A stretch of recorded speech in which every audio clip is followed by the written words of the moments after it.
तर गाईस हे बघा या ठिकाणी भांग बनवणं चालू आहे.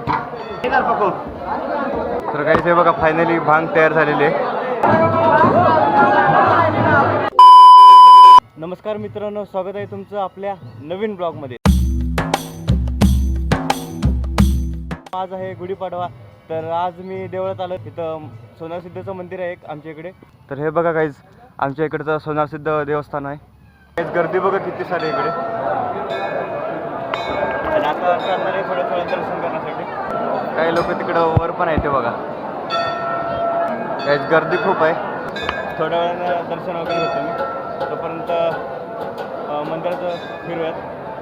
हे असं मंदिर आहे. हे खूप जुनं मंदिर आहे सोनारसिद्धाचं. माझ्यातर्फे गुढीपाडव्याच्या हार्दिक शुभेच्छा. येणारे वर्ष सुख समृद्धी जावे. दर्शन केलं सोनारसिद्धच्या मंदिरमध्ये. तर काही हे आपल्याला काका भेटले ते आमच्या घराकडलेच आहे. ते पिंपरीकडले आतमध्ये आता सध्या दर्शनाची रांग लागलेली आहे बघा किती लांब. बघा अजून तिथपर्यंत रांग आहे सगळी.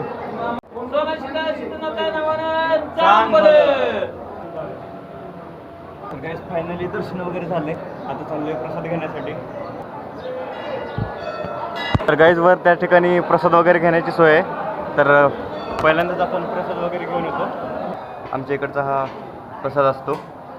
आता इकडं पण काही लोक बसलेले आणि या ठिकाणी पण बसलेले आहेत. तर गाईज हे बघा या ठिकाणी भांग बनवणं चालू आहे.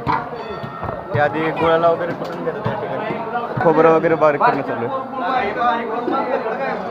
कुठले दांडुरमाळा.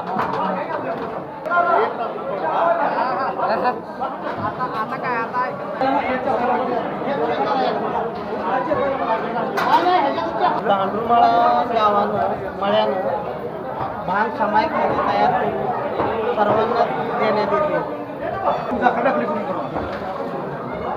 माझा कुछ केला ना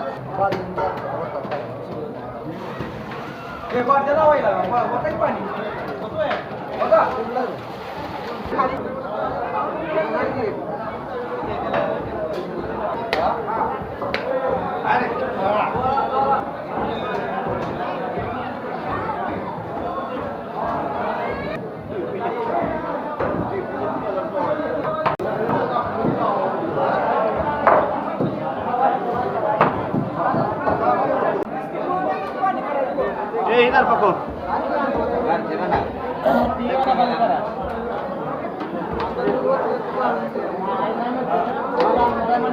आज दुकान लागला काय एकदम लागतो ठोकायला तिथे.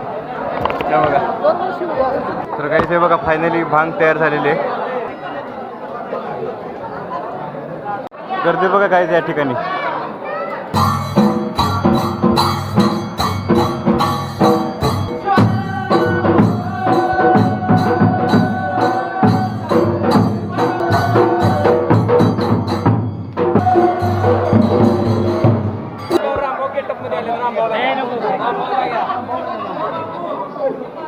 लाईन मध्ये आल्याशिवाय काही भांग मिळणार नाही.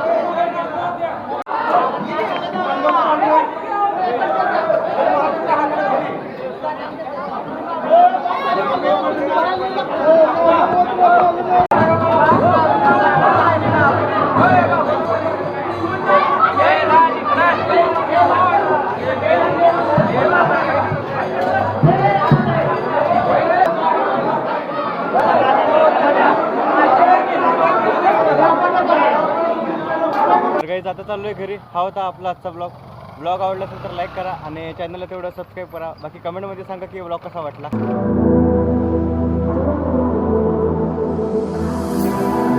I can feel your body resting on my chest.